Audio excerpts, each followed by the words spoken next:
What radio? The music you want. With your host, Keys Dan. It's very important you don't stink today. Hey, I make no guarantees. RadioWhat.com.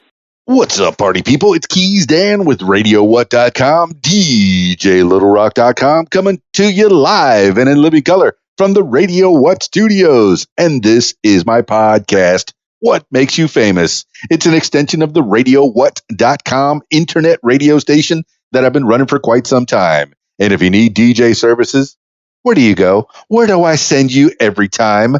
DJLittleRock.com. DJLittleRock.com. Check availability, get a free price quote, and maybe you could have me at your next event. I am honored to play for you. I am honored to be your servant.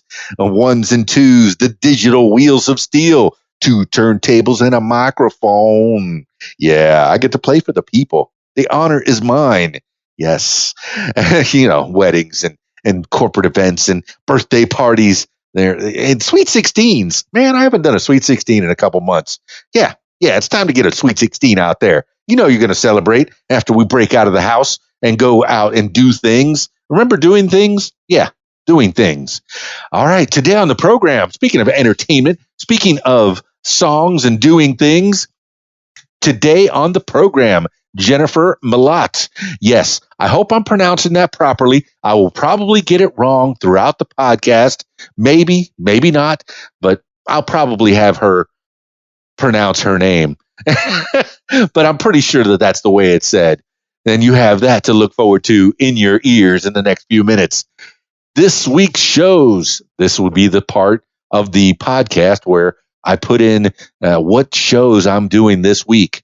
Due to the novel COVID-19 coronavirus, I have no public shows, no private shows, no karaoke jams, no video dance parties, no weddings, no birthdays, no corporate events, nothing. All I have is podcast to keep me occupied. Yes, getting to talk to very interesting people. And one of those interesting people has been a long time coming. I think at least a month ago, we talked about this, and thankfully I was able to, we were able to get our schedules together and get this going. So without further ado, let's get into it with Jennifer Mlott. Calling Jennifer Mlott now.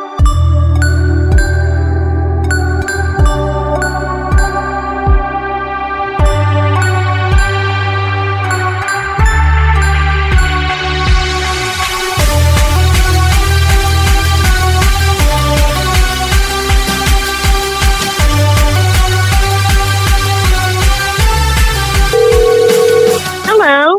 Hi, Miss Jennifer, please. Yes, this is Jennifer. Hello, it's Keys Dan from the What Makes You Famous podcast. How you doing? Hello. I'm wonderful. How are you? Super duper. Happy Earth Day. Yes. Happy Earth Day to you. 50th anniversary of Earth Day as we speak. I know. It's beautiful outside too, so that's a plus. Well, it's been a little rainy, but all in all, great day here in central Arkansas, Conway, Arkansas, which is where I'm speaking to you from. Whereabouts are you, Miss Jennifer? I'm from Indianapolis, Indiana. I hear that I lived there for my first year. 1 year old. I have cousins in Indiana. One of them used to teach. I think she's retired now at Indiana Purdue. And I guess I lived in Greenville. I have a cousin there as well, Charity. I think she just celebrated a birthday. She's about 2 years older than me. So I'll give her a happy birthday shout out as we talk to Jennifer. Now, notice that I'm avoiding pronouncing your last name because I do not want to mispronounce it. So please give the people a little idea of who you are and please pronounce your name. Okay. My name is Jennifer Mlott, like a lot, but with an M, Mlott. There's no A, but it's just Mlott. Kind of a funny spelling. But I'm 24. I live here in Indianapolis, Indiana, and I'm a new country recording artist. So that's what I do. And I'm also a dancer. I love to tap dance. And I have a bunch of different hobbies. So I keep myself busy. But, it's a little crazy right now. I know the world is going through some crazy times, but I just like to spread some love and positivity to everyone through my music and through my dancing and things like that too. So that's well, me. Jennifer Mlott, and I have this belief that you're missing a vowel in your name. Somewhere in Yeah. time, there was a vowel back then, and it got lost, maybe on Ellis Island somewhere. Yes. In the immigration. correct. Hey, we forgot a vowel back where we're from. All right. Exactly. Yeah. But that's it's cool. like MLOTT, which is pretty different. Now your fans have a different kind of name as well. You call your fans what? Oh, I call them my Mlotters. My Mlotters Nation. I just love my fans so much, and I just created a group so everyone can hang out and get together and talk and have a good time, spread some love, and I just love them so much. So they're called the Mlotters Nation. Well, I've been excited to talk to you. You're a smiley person. I can tell you're smiling on the other end of this phone line. And I say phone line because even though we're wireless, I'm old. Okay. I remember phone lines. There are no more phone lines for the most part. I think people, Right. maybe some older folks and some businesses might have some landlines, but for the most part, we're wireless, baby. Get to the now.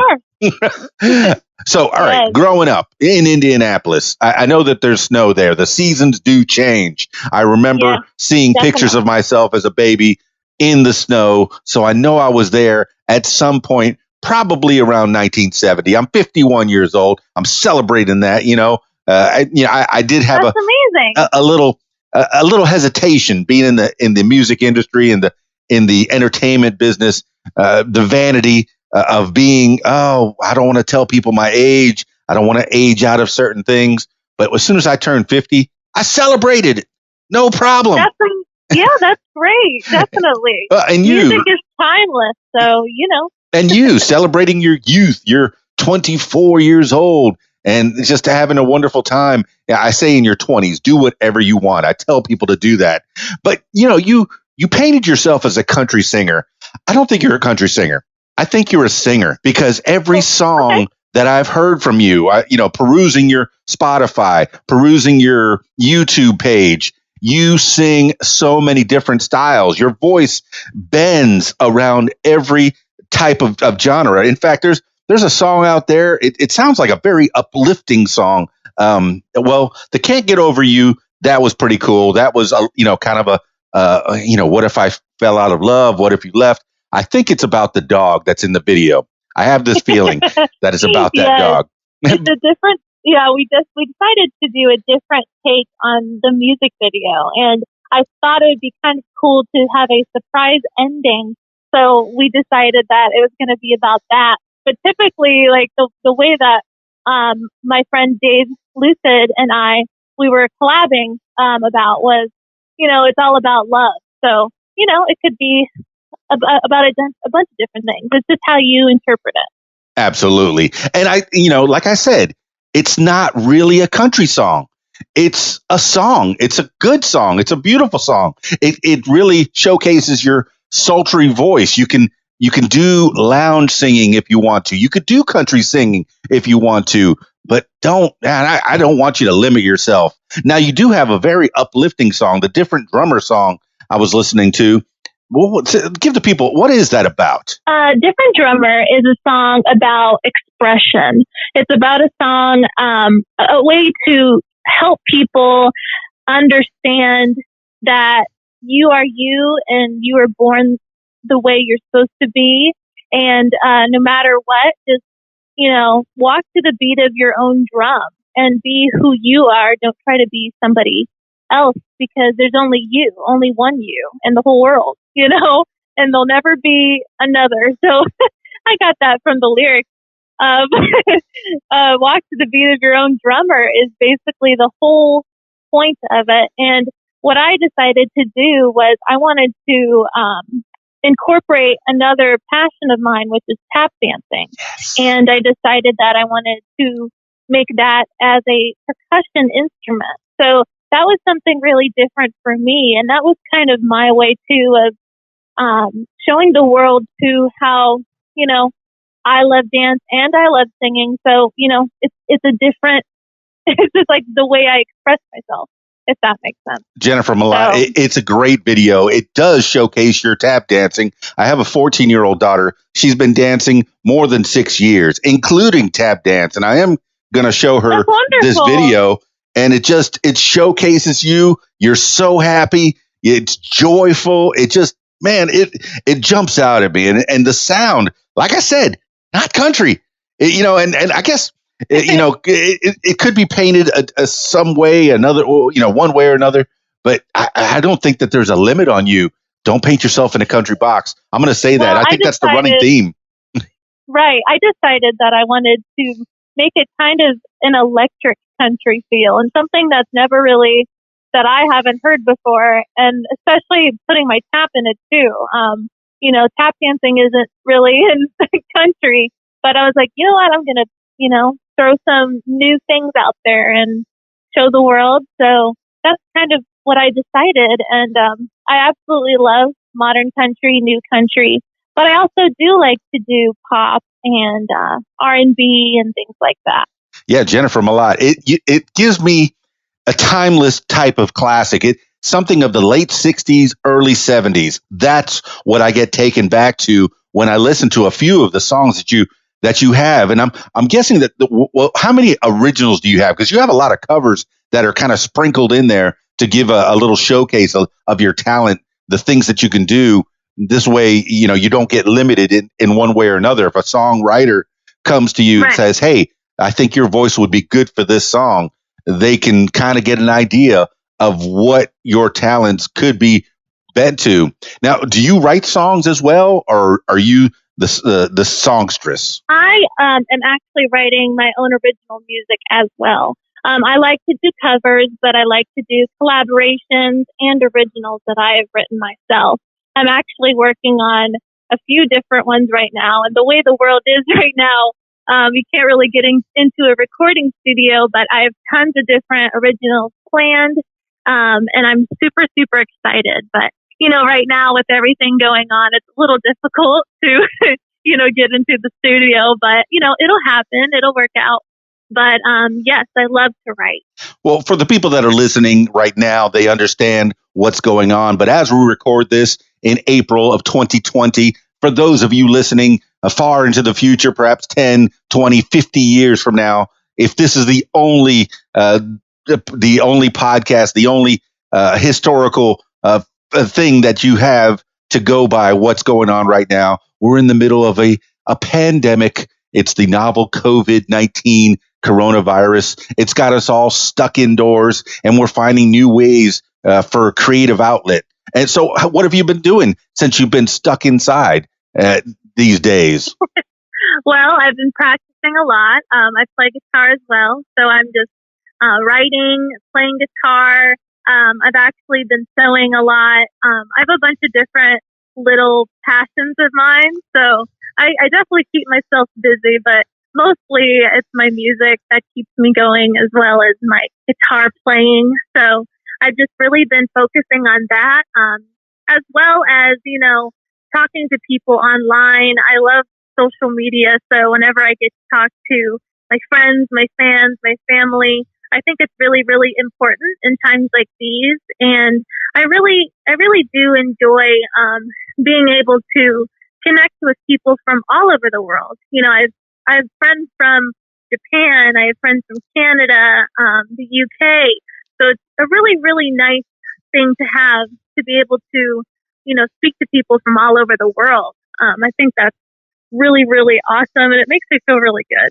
Absolutely. I agree. And I get to talk to people on this podcast, in particular, from people from all over the world. The internet, it can be something that can be used for good or for bad. And I'm glad that you're using it for good. I find that you can collaborate with people all over the world. You might find a talent from overseas, as close as one of the states, but from Japan, from Australia, from the Middle East, that you can collaborate with and never meet them in person. For for a lot of independent artists, they're getting the recording equipment. Maybe for under $1,000, you can get yourself your own little recording studio and do it all on your own. I think the record companies are freaking out about that. They're finding different ways of how to help out the artist. But I mean, you could do it independently. You could record yourself in your own room, or in a room in your house that you have set up, and do it all. I mean, is that what you're doing? You say you don't get to the recording studio, but do you have a studio that you work with? I definitely have certain parts of equipment that I am able to do that. I mean, I've done, collaborations or, sung in a microphone that I do own here in my home. But, I record in Nashville, Tennessee. I record in Indianapolis, Indiana. And I have done a few things at my home too. But I think I really, really want to be able to bring it to the best of my ability. So I really appreciate the studio. I love my producer. I love being able to go to the studio and record there. But it's definitely something to look into. And I have done a few things. So, we're just working and learning and seeing how it goes, No, you're smart, Jennifer Mlott. It's so good to work with others. You need that discerning ear, because a creator, a songwriter, a songstress such as yourself, somebody who can actually play guitar. I'm very jealous. I have 3 guitars and I can only play like 2 or 3 chords on each. But okay, somebody who could play guitar and sing along and accompany herself. You might come in to a studio, a recording studio, with a certain idea, but then you have a producer that's made records before, that's done this before, that may be a little bit more impartial and won't. You'll bring them something, you'll record it, and then they'll say, "Hey, what if we change this note here? What if we twist this here? What if we fine tune this here?" And then you come out with something totally or something exceptional, because you had a collaboration, you had a discerning ear. Is this something that's happened to you before? I would say, when it comes to writing your own music, writing your own originals, I've given things to my producer and he's really, really liked it. But what's really important and what's something that I really love is when I can have other people look at it and be like, since I'm playing guitar, like a drums would be really good with this, or strings, or, there's it's endless, it's limitless. So I really like to be able to work with other musicians as well when you're putting down tracks and things like that. So, I don't do all acoustic. So I think it's really important too. So, but my producer, he is absolutely amazing. His name is Mike, and he makes me feel so comfortable and safe, and he makes me feel like, he will put out what I want to put out, and he, really has the best interest at heart for me, and I really, really appreciate that. And I have such a close, tight-knit group of people that are so genuine and kind and really look out for me. So I always appreciate that. So I don't think I've ever felt, they want to change my whole song or anything like that. But I just feel really grateful to have the people that I do have to help me out. No, I don't mean that they change everything, of course. And you give credit where credit is due. Right. You have a producer, and definitely give shout outs. We have time. I want to know more about you. I want to know how Jennifer Mlott became the person she is today, how you came to be, and growing up in Indiana. Let's talk about little Jennifer Mlott as she's growing up. How's the family life? Tell the people about mom, dad, brothers and sisters, any family reunions. Give me some good stories. Give me some juicy stories from, you growing up and finding your way in this world. Okay. So I am an only child. My mom and dad have supported me throughout my entire life with anything that I want to do. And when I was really little, I decided that I really wanted to get into dancing. So I was a competitive dancer until I was about 18 years old, because that's kind of when the cutoff is. But, you can pursue it in so many other avenues once you leave the competition circuit. but I was really into dancing as well as singing. I did talent shows. I was in my choir. I was in senior choir for 3 years. First year you can't be in senior choir, but I got to be in third for 3 years in senior choir. I got to do so many different performances through singing. And, singing and dancing are both a part of the arts, but they are also very, very different. And, when you're on stage dancing, you're using your kind of your body to express how you feel and things like that. But when it comes to singing, it's all about your emotions and the rawness of it. You're singing and you're telling people a story. So storytelling, things like that. I've been on stage ever since I could remember. So it feels like home whenever I get to perform on stage. Of course, you get butterflies, but I really, really enjoy it. I do get nervous, but that's part of it, right? If you're nervous, you care. Absolutely. It's really important to you. So, but I've been dancing and singing ever since I can remember, and I decided to professionally go into music about 4 years ago. So that was kind of a big step for me because I just decided to pursue that the most. I'm also a judge for dance competitions too. I'm a choreographer as well. So going from a student to a teacher to a choreographer and now to a judge as well is super cool. It's kind of full circle. I'm supposed to be judging a nationals in June in Pigeon Forge, Tennessee, but we'll see, where that leads. But I just love singing and dancing, and it's been a part of my life ever since I can remember. Well, I hope that all works out, Jennifer Mlott. And like I said, I have a 14-year-old that's been dancing for 6 years. She's a company girl, and I'm guessing that's how you come up. When did you start dancing? I would say I was like 7 or 8 years old when I started dancing, and then competitively about the age of 8 or 9. Wow! Right away, getting out there. If you're going to do it, right. Be the best at it. That's a good work ethic. That tells people a lot about you, Jennifer Mlott. So what came first, the singing, the dancing, or did somebody just hand you a guitar and say, hey, work on this thing? Well, I would say dancing was how I really started going on stage. But I really wanted to start singing too, because that's a part of the arts. And I just really had a really big love for it. So I started singing that. I was in a group with some girls called the Dazzlers. They're like really good friends of mine. And I really just started really getting into music more. It kind of skyrocketed. And now that's my entire life is music. But I do like to dance. I do the music video Different Drummer. I love to incorporate my dance as well. And when it comes to judging and things like that, I love to dance too. So, they're just both have been a part of my life for so long.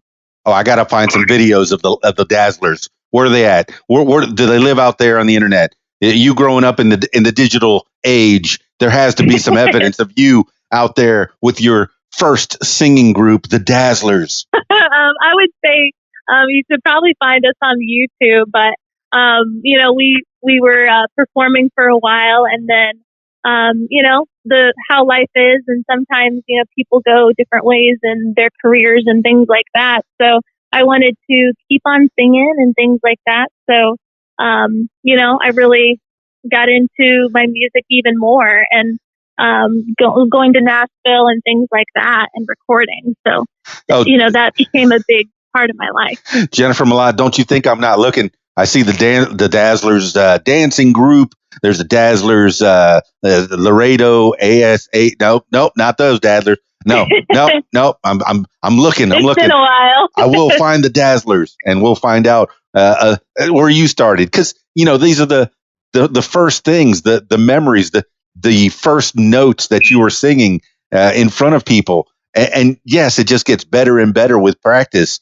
But you say you were doing dance competitions at 8 years old. How did that make you feel competing at that age? Oh, I loved it. I absolutely loved competing. And, I sang as well, like when I was like 9 or 10 years old too, doing solos on the stage and things like that. So, it's been a part of my life just as much as dance. It's been a really amazing journey. Well, you say you're an only child. Your mom and dad put all their energy into you. What did you learn from your mom? What did you learn from your dad? What kind of work were they doing? And how did that affect you growing up, Jennifer Mlott? Well, my mom and dad have always been, completely supportive of me and everything that I do. And my mom is actually a vocal teacher. So that's kind of a key part of my life. She's my teacher and she has taught me everything I know. So I've just been really, really lucky. And my dad is in the financial side of business and things like that. So two different worlds, but my mom has always been in the arts ever since she was little too. So I think I get it from my mom, definitely. And my dad, was a big athlete too in high school and college and varsity teams and things like that. So it's kind of funny because dance is also, I kind of consider dance as kind of a sport too, but it's artsy as well. So I kind of get my dancing from my mom and my dad, and then singing from my mom, and my dad sings too, but oh, you better believe it. The great Paula Abdul said opposites attract. And I think you hit the nail on the head. You got two, people from that you would say from the outside are two different worlds, but really when they come together, they form they complement each other, and then together they grew a very nice girl, a very sparkly girl, big smile. Sparkly. Your social media, it dazzles. Your smile comes out. Your bubbly personality comes through. And a lot of times that is your outer persona. Would you consider yourself, outgoing, an extrovert? I do. I really love people. I feel like throughout my life, I've met so many people through so many different networks, whether it's the dance circuit, whether it's, indie artists, things like that. I love charity. I love to be able to, help out other people and, help people through difficult times, but as well as really happy times too. So I love people. I guess I'm an extrovert, but I also, I feel like I'm an introvert too. I like to be, have my personal space, and I love to read and just like relax and chill out, things like that. So I think both, but yeah, I like my alone time. Yeah, too. Everyone needs a little quiet time, a little introspective. I mean, but right, yes, exactly. You found yourself very fortunate. You had a vocal instructor in the house right there. That's right. Teaching you. You could. There are a lot of kids that'll go out and just belt out. Whatever song comes on the radio.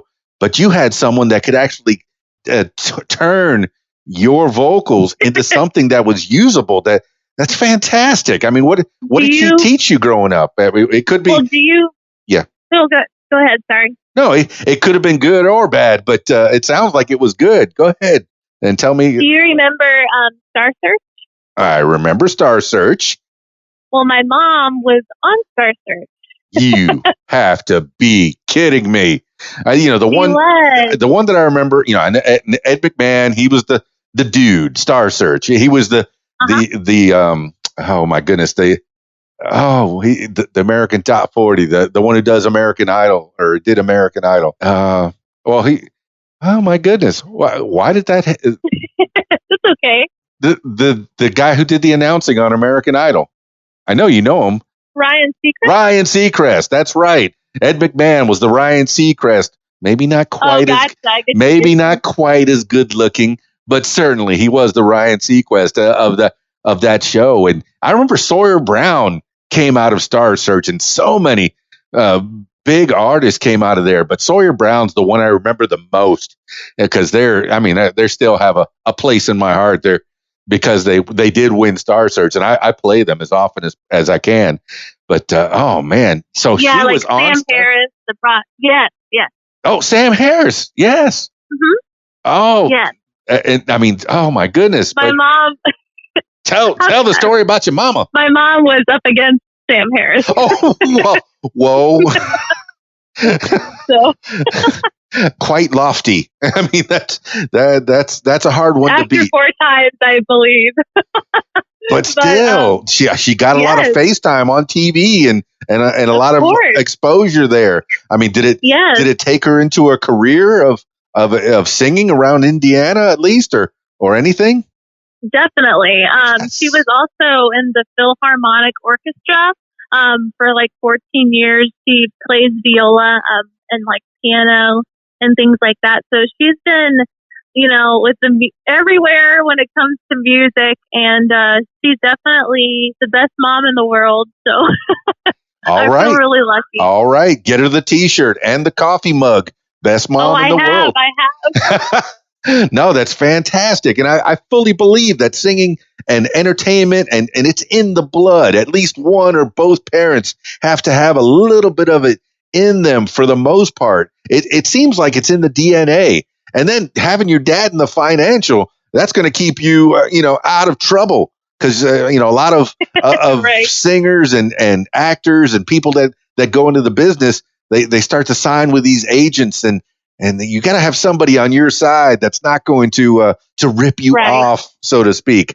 I mean, Right. what are the pitfalls? I mean, what have you found from getting into the music business just 4 years ago? We're on the ground floor, nothing to go, nowhere to go but up. Let's go with Jennifer Mlott. Right. But well, I mean, since you started and you said I'm going to do this. This is going to be my job. I mean, let's before that when you got out of high school, did you have any ideas of what you wanted to be when you grew up? Did you do some college or was there a fallback that mom or dad wanted you to do or where did you go from high school? Well, when I was in my senior year, I felt like I was one of the only people that didn't choose a college yet, and I was really torn because I really wanted to keep dancing and singing. That is my whole life. It was my life. It is my life, and I decided that I just wanted to pursue that. So instead of going to typically a college, I decided to travel and to be able to go to Nashville and record and be a choreographer for different studios around town and things like that. So I definitely feel like I took a different path, but at the same time, I've had so many incredible experiences because of that. So I just feel really lucky to have been able to pursue my dreams in that way. Yeah, fortune favors the bold, and I'm glad you had your mom and dad backing you up. What did they think about that? Did they say you need to go to school and find something, or did they say, "Hey, this dancing and singing's gonna take you far"? What was their reaction? They were like, "You go, girl, go for it." Yeah. I feel, I just feel so lucky because I know there's some indie artists out there and some people out there who, their parents want them to be, they want them to go to college and have a, certain strict job or things like that. And that's fine if you want to pursue being a teacher or a doctor or a lawyer or anything like that. I felt like there really wasn't a spot for me in college. I just felt like, I want to be able to explore the world and follow my passion the way I want to. And, at first it was kind of like, are you sure? Because, this is a big step. And I was like, yes, I want to. And, there definitely has been some times where, it's kind of like, very different for people to kind of understand because sometimes not going to college means like, oh, what are you going to do kind of thing. And I'm like, I'm going to make my dream work. I want my dream to be my life's work. I want to be able to, that's my plan A. I don't really have a safety net.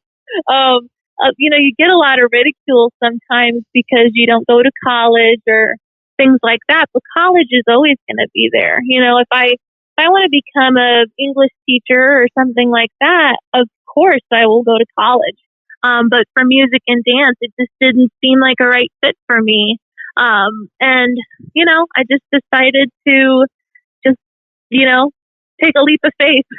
Hey, if you have the whole world, all the knowledge of the world at your fingertips. So school of life is where you're going. And now you say you started with the dancing and the singing very early in life. When did you pick up the guitar?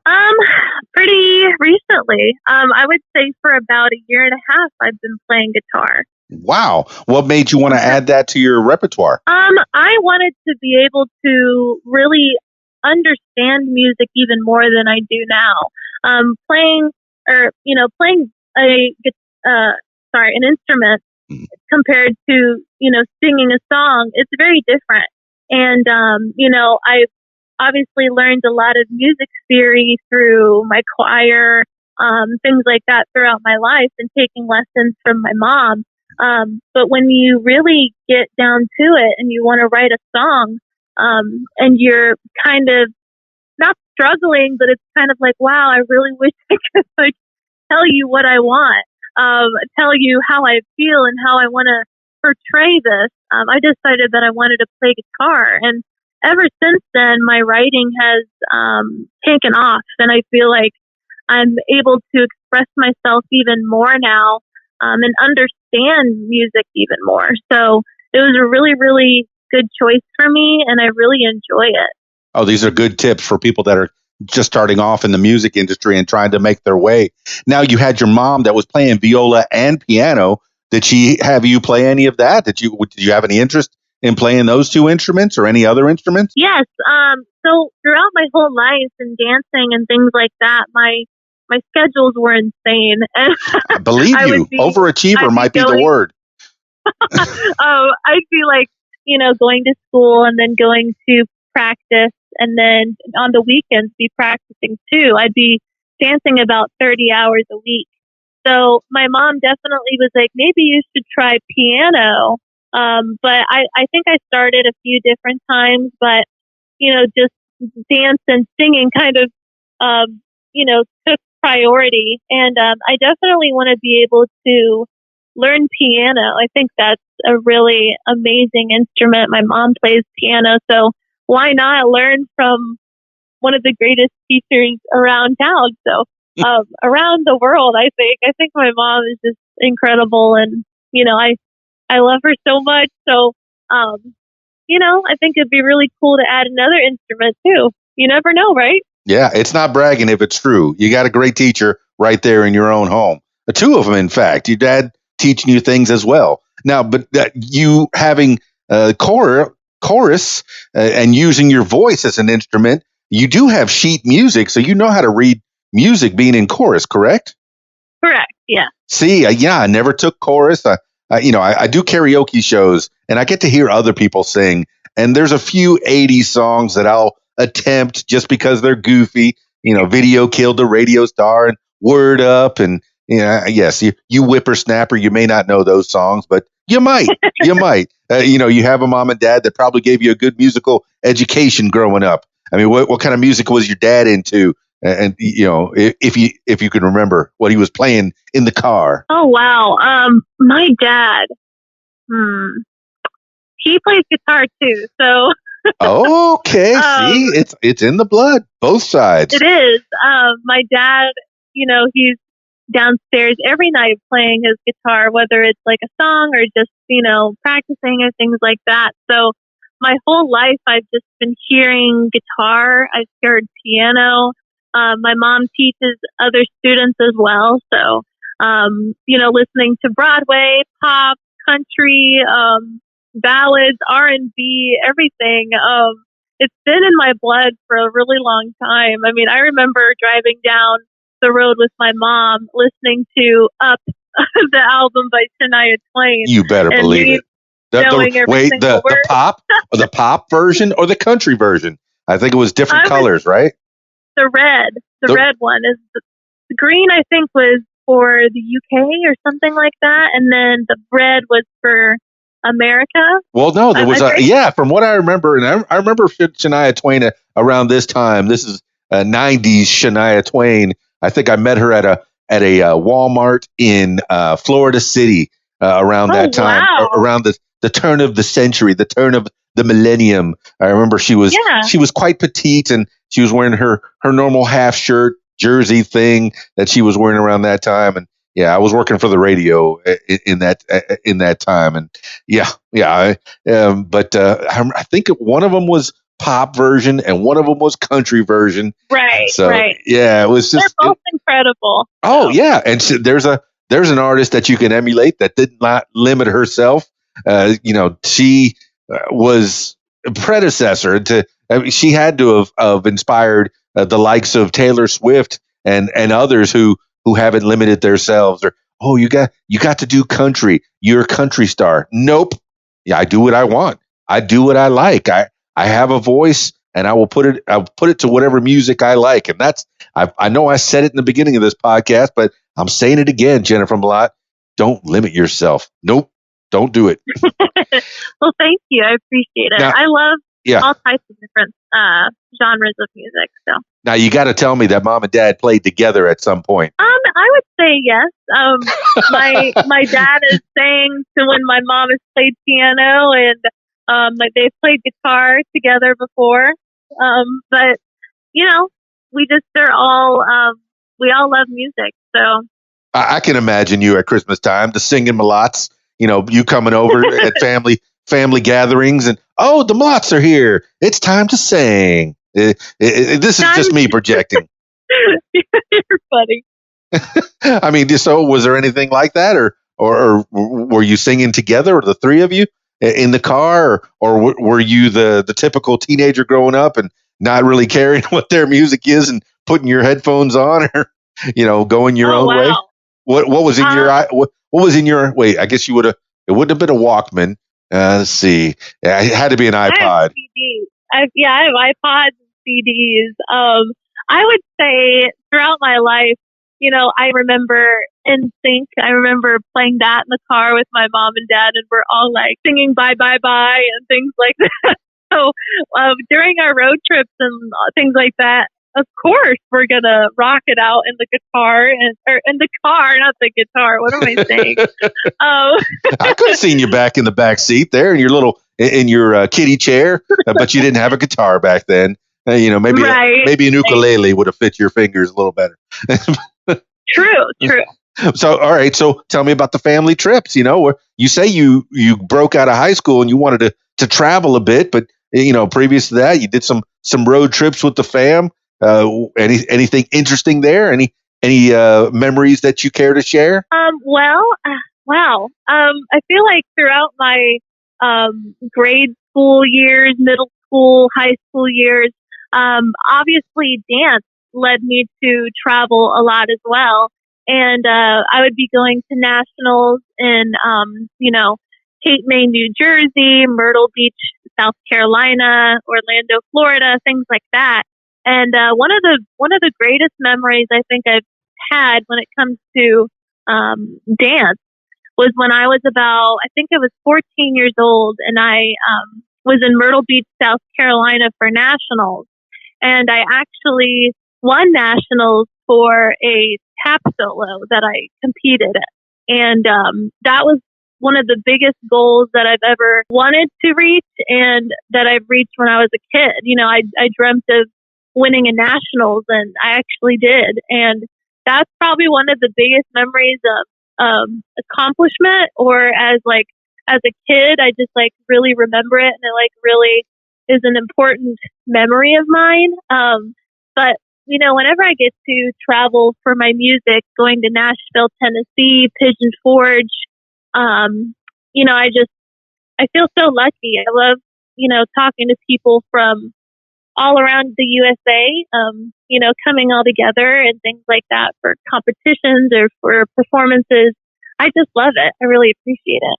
See, I'm thinking all small. You're telling me that you're in competitions for dance at 8, 9 years old. And I'm thinking, competitions around Indianapolis. Oh, that's wonderful. No, you're taking over the country with your dancing and your singing and in your talented self, Miss Jennifer Mlott. I had no idea that competitions would have taken you so far. you went to nationals. That had to feel good. Yes. Yes, it felt amazing. And I just I've been a part of the arts for as long as I can remember. And one of the first things that I decided that I wanted to get into was I had the opportunity to be, to work with Radio Disney. And I was a part of their extreme team, and that was part of dancing and voice as well. And we would open up for artists in upcoming and things like that too, like the Jonas Brothers and things like that. Angel, Triple Threat, a couple other groups as well. But when I got to see those people on stage when I was a kid too, being able to see these upcoming artists and seeing their journeys too, I was like, I want to do that. So I've just been in dance and singing in the arts forever, my whole life. Oh, there was a time I wanted to work for Disney in Reedy Creek's fire department, and I applied for that, and I got an interview, but I ended up not getting that job, and I ended up in Key Largo, Florida, in the fire department. So yeah, Disney and competition. Competition is a major thing for a young person. I mean, in 1976, I won the first grade Miami Herald spelling bee, and I still brag about it today. That was a great accomplishment for me. That's amazing. So yeah, That's so competition great. is great. I mean, just it's good for kids. I don't know. Okay, you being half my age, or even less than half my age, growing up in the time that you did, were there a lot of participation ribbons, or was there actual competition where, hey, if you wanted to get the gold ribbon, the blue ribbon, the number one trophy, you had to be the best, or did everybody get a trophy? I would say when I started getting into the dance competition circuit, it was very much you win, you lose, you lose. There were definitely awards called adjudication awards, and it wasn't necessarily like everyone got one. It was an award to give to people to understand their average of like their grade. So other than overall, there's bronze, silver, high silver, gold, high gold, platinum, diamond, a bunch of different names. And they give you grade averages based on how you're performing. So that was kind of like your award that you would get. But it was kind of an award, but it was just kind of a way to like understand the process, if that makes sense. But sometimes you weren't in the top 10 or the top 5 or the top 3. So, you just would work on your judge critiques and you would get better and come back next month or next year and just do your best. So I feel like throughout my life, I've definitely learned how important working is and working hard for what you want. I'm glad you said that, Jennifer Mlott, because if you're going to get into a something that's going to be in competition, you have to strive to be the best, and unless you know truthfully where you're at, such as a competition like American Idol that we mentioned, where Simon would always give people exactly what he felt. He wouldn't sugarcoat it, such as the Paula Abdul might have sugarcoated it a little bit more than. And then Randy was always right in the middle for me. Dog, it was a little pitchy, that kind of thing. But you have to know, and you being a judge now and having that responsibility, is that what you how you put your judging? And does it depend on how old the kids are? Are you with their feelings? Are you aware of their feelings? Depending on their age, or does it not matter? Is a competition a competition? I would say I have a little bit of tough love. I wouldn't be like mean. I don't think I've ever been like mean on judge critiques or things like that. But if somebody's doing a move or a certain step that they probably shouldn't be at the time, I definitely let them know, because dance and singing, it's kind of like, this is a really weird thing to say, but it's like building blocks. It's about like starting at one point and getting to the other. And sometimes I feel like we like to skip to the really cool things, like let's do a back handspring. Well, if you've never done a cartwheel, how are you going to be able to do a back handspring? It's very different, right? So I definitely, I love to give love. I love when I get to see other dancers or singers. If I'm judging them, I really, really appreciate when I can see the love and passion in their face when they're performing. I know that sounds super cheesy, right? Mm-hmm. But sometimes when you're watching people, it's kind of like a smile is just kind of on their face, and it's kind of almost like plastered on that. Like it's kind of like I'm just smiling and they're not feeling it. And I feel like music is also the same way.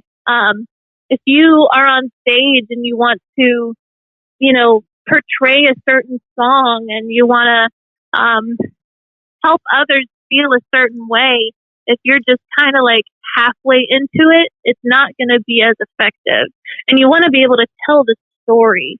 So whenever I see dancers, when I'm judging, telling a story or, their whole heart's in it and they're showing emotions, I love that. And I'm like, yes, that's amazing. Great job.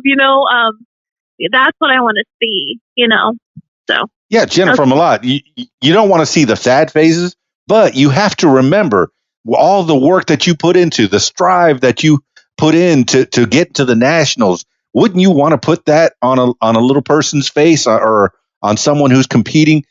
Give them that same satisfaction. How did you feel? I mean, with the feeling that you had when you went from competition to competition. Some of them you won, some of them maybe you didn't do so well. But then you got to that one national and you win. You have to know that feeling is so important to someone who's in competition, who's striving to be the best. You give them a good work ethic, so to speak. Exactly. And when I, won that award and I was walking up to receive it and, I was talking to the audience and things like that. It was just an incredible feeling because, when you have a passion, no matter what, you're going to fight for it. And sometimes you go through rough patches. Sometimes you go through, amazing, incredible experiences. And it kind of all hit me at once. Kind of wow, everything I did was worth it. And I made it. I made my goal, Yeah. So that was kind of a really, really amazing moment for me. So when I can give that to somebody else and see their face when they win first place or things like that and see how amazing they feel, it's an accomplishment for me too, if that makes sense. No, a pivotal moment for Jennifer Mlott. That was something that kept you going. You probably stood a little taller. I mean, maybe felt like, wow, I'm a peacock. Felt a little more colorful. Bigger and just wow. That you accomplished something. And I know that I've won things over the years, and when you lose, you feel a certain way. I need to try harder. But then when you win, yes, all this work was for good. That's exactly. And I also felt, another huge moment for me was literally last year. I am a part of the ISSA, which is the International Singer-Songwriter Association. And the 2019 awards were in August. And I was up for a couple different nominations, and I won Rising Star of the Year for 2019. And that was my moment for my music. It was just, I was so overwhelmed. I was trying not to cry because it was just wow, I'm doing something right. People are noticing. And I just think that's incredible when you get recognized for things and things like that and your hard work. I was just so happy. I'm still over the moon about it. Yeah. But I just felt so incredible, and that feeling is amazing. It just really pushes you forward. Absolutely. Yeah. You know that you're in you made the right decision. I didn't go to college, but I'm making it. I'm doing it. I'm I'm striving to be the best singer that I could be and make a living off of this. I mean, what kind of are you doing shows? Are you doing weddings? Are you getting on stage, or are you, what kind of events are you into since the 4 years ago when you said, look, this is what I'm doing for the rest of my life. I'm doing this. What kind of gigs are Yes. you getting? Oh, wow. I've done gigs in Nashville on Music Row, coffee shops, bars, the Opry Mills Mall. I've been able to perform there. I love doing things downtown as well, different events. I wanted to be able to go to the Masters. That was kind of a big plan for me for this year. Go down there and perform around town during the Masters and things like that. But since it's postponed, I'm not, I just hope I get to be able to do it this year. And then CMA Fest, CMAs in general, just to be able to go down there and perform around town and do these special events and things like that. It's really incredible. Even Nashville Spotlight, which was a Nashville TV show that I got to be on for a few years. To be able to do that was a really cool thing too. And that's another huge part of my music career. That's kind of how it all began. Was my group, the Dazzlers. We were asked to perform down in Nashville, Tennessee, and go down to Nashville Spotlight and perform on this TV show. And when we got that call, it was like, what? You know what? Like, yes, let's do it. So we went down there, and my girls and I performed, and we did our own, solos and things like that. And that's when I met my first producer. She was there as well, and her name's Jonelle. She's a really nice lady. And I was able to work with her for a few years, and it was just, that's kind of how the bug started. She's like, I want you to, come to my studio and, record a song and see if you like it. And I was like, whoa, okay. I was nervous. So I went down there and I recorded a song the first time. And I was like, yeah, I think I want to do this for the rest of my life. You better believe it. All right, Jennifer, I saw, it just struck me. I went to your SoundCloud, and yeah, right there. I didn't hit me till just now because I was listening to your SoundCloud earlier today, and it says right there you were soprano for the Dazzlers. And if you go down a little bit, there you are with the Dazzlers, Out Here on My Own. So yes, that was pretty old, but oh no! Hey, why do you say that? That's the stuff I grew up with in high school. I don't keep up SoundCloud, if that makes sense. I'm more on Spotify, Apple, Reverb, Nation, things like that. So when you said SoundCloud, I was like, wait. Yeah, it's out there. I haven't updated that in a minute. So. Well, I'm putting it on the show notes so people can find it. My loyal listeners will be perusing you, stalking you, because that's such an accurate word. Make sure that they follow you and learn more about you and catch a rising star. 4 years, out on her own, doing her thing. Out here on my own. Get it? Yes. Well, if they follow me on Reverb Nation, there's a tons of different info on there about shows, performances, my different music, songs, things like that. Bands in Town as well is a really cool app where you can follow me when it comes to where I'm going to be doing shows or performing next. And I also have my own website too. It's JenniferMlott.com. Oh yeah. I got all that. I'm ready I'll put it on the show notes for sure. Give the people an idea of how to get a hold of you on social media. Now, Jennifer Mlott, you definitely have that branded. If they look up Jennifer Mlott on the Google, everything's coming up, all those different links. But continue. I mean, if there's more to explore, tell people. Well, I'm on different social medias. Facebook, I have an artist page on there. I have an Instagram. You can follow me on Twitter. I'm on Twitter all the time. And I'm on YouTube as well if you would like to check out some of my music videos, and my music is on YouTube as well. So there's a bunch of different outlets. So I would love to get to know you. Yeah, you just got a new subscriber today. Radio What YouTube, and make sure you check out the Different Drummer by Jennifer Mlott. Catch the skills, the tap dancing skills of Jennifer Mlott for sure. And I see, oh my goodness, I forgot Indianapolis, the Indianapolis 500. You were going to sing there. Yes. Oh my goodness. Yes. I mean, that one of my biggest shows was at the Homestead Miami Speedway with 70,000 people listening to me on the ones and twos. But hey, hopefully Saturday, June 6th, the Opry Mills Unplugged. You'll be out there in Nashville. Hopefully that keeps going. Come on. Yes. You know, we just got to pray about it and just see what happens. Well, from what I understand, the Chinese went into quarantine January 23rd, and they just broke out, started to get into the streets last week. That's about 3 months. So I could see May, June breaking out into the streets, you know, little by little.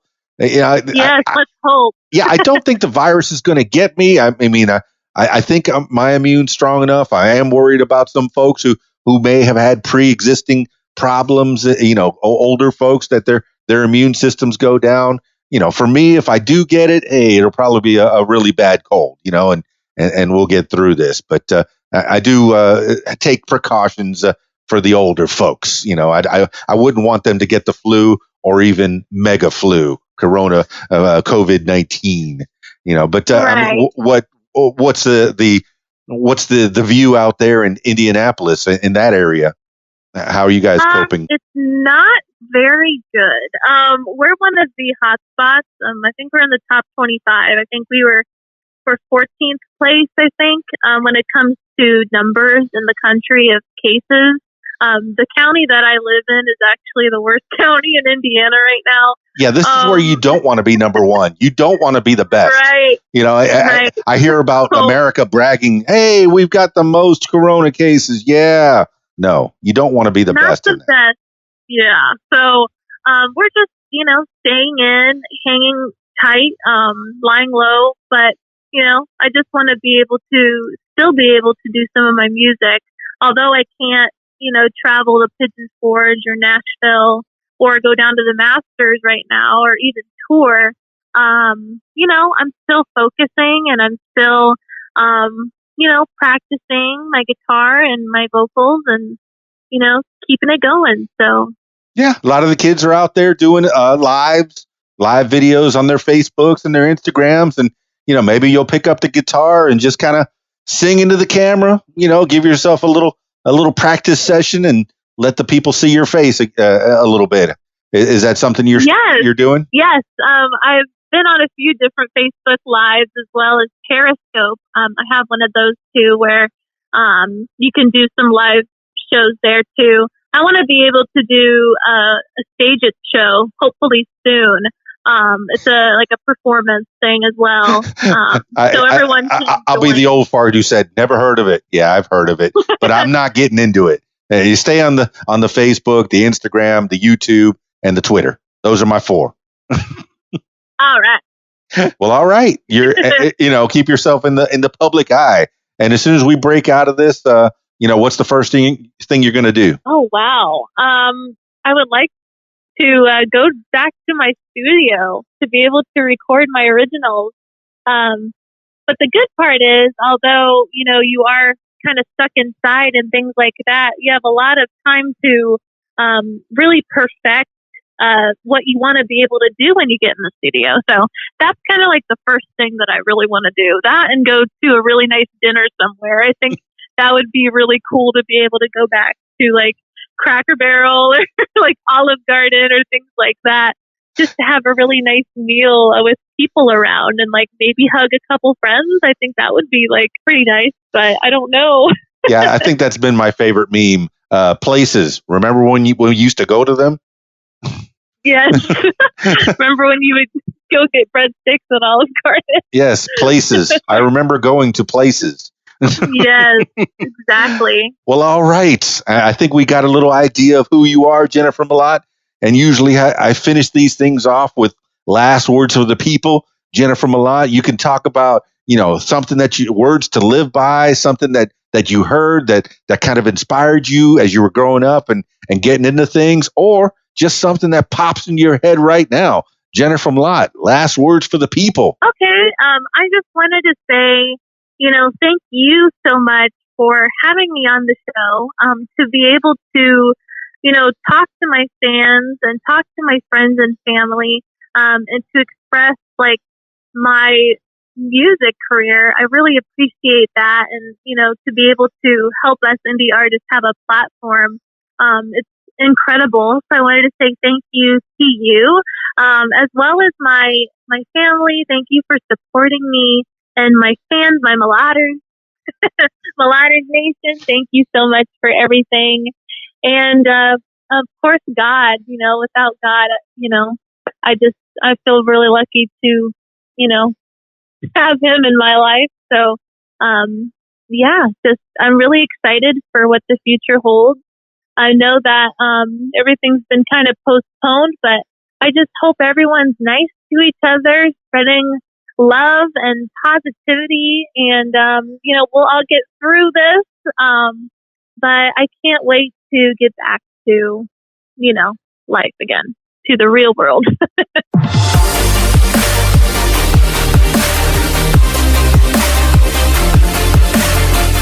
Well, there you have it, party people. Jennifer Mlott. I could tell she was smiling throughout the whole podcast. I don't have to look at her. She talks with a smile. I could feel it. Her energy just came right through the lines. And I hope you sensed it as you were listening to her on the podcast. And yes, she says country singer. Man, she could sing anything. I encourage you to find Jennifer Mlott, Mlott, and become a Mlotter, part of the Mlotters Nation. I think that's so cool. Jennifer Mlott. I think she's missing a vowel in her name. And she did tell me a little story about how her name was, the etymology of her name. It was quite a bit longer before it was shortened. Maybe you can ask her about it. And if she comes back on the podcast as time progresses, I'll definitely have her tell you the story. Yeah, little inside scoop that I'll give you half of it. And then if you do get in touch with Jennifer Mlott, you can get the other half of the story. How about that? There's a call to action for you to go subscribe to her various social medias and follow her career as time progresses. Yeah, we're on the ground floor. I mean, she's just starting out, 4 years in the making, and she's about to bust out and get out into the world. So I encourage you, if you get close to a Jennifer Mlott show, go see this fine, talented gal. Yeah. All right. That's it for this edition of What Makes You Famous. If you would like to tell your story, I encourage you to give me a call at 501-470-6386 or email info@radiowhat.com. That's it for me. It's Keys Dan, radiowhat.com, DJLittleRock.com. Peace. I'm out of here. If you like what you hear, follow What Makes You Famous social media. Use the hashtag What Makes You Famous. Follow on Facebook at What Makes You Famous. Follow on Instagram at What Makes You Famous. Follow on Twitter at Makes Famous. And follow on YouTube at Keys Dan. Leave What Makes You Famous podcast a review and subscribe. Listen to What Makes You Famous podcast on Podbean, iTunes, YouTube, Stitcher, Google Podcasts, and Spotify, and almost anywhere you find podcasts. Tell your story on my podcast, What Makes You Famous. Call 501-470-6386 and leave a message to set up a time. You can support What Makes You Famous using the PayPal link, paypal.me/KeysDan. Email info@radiowhat.com. What Makes You Famous podcast is a production of Keys Dan Enterprises Incorporated at keysdan.com. Thank you for listening. Radio What, the music you want, with some great quotes. My favorite thing about the internet is that you get to go into the private world of real creeps without having to smell them. Penn Jillette, the music you want, RadioWhat.com. Hey, Keys Dan. What you doing? My line. I'm playing the best music by request 24 hours a day. Click on the request tab at the top of RadioWhat.com. RadioWhat.com.